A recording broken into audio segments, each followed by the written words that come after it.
At sa puntong ito, makakausap po natin ang investigador ng kasong ito, si PO1 Pio Calvo Jr. ng Parañaque City Police. Sir, magandang hapon po sa inyo.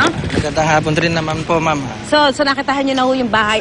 Tumutugma ho ba yun doon sa mga nakita ninyo doon sa dalawang biktima nitong kotse na to?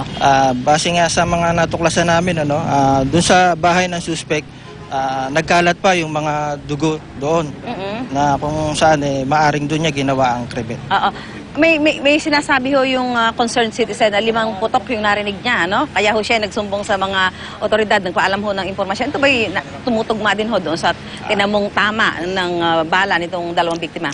Opo, tama po yung kanyang sinabi, no?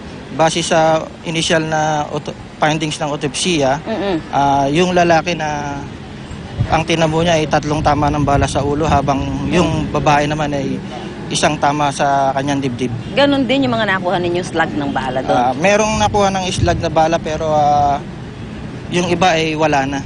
So sa ngayon, sir, sa investigasyon ho ninyo, talagang ano ho yung matibay? Talagang motibo at ginawa ho ito nung lalaki doon sa kanyang asawa at sa kanyang anak?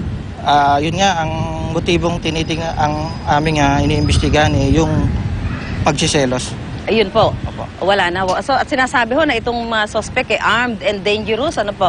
Ano ho ang paalala ninyo sa ating mga kababayan? Opo, kung nakikita man nila sa kanilang lugar itong si Danilo, pwede po silang tumawag sa tanggapan ng Parañaque Police at ipag-alam nila ang kanyang kinaroroonan. Bakit ho natin sinabing armed at dangerous, armado at mapanganib po ito?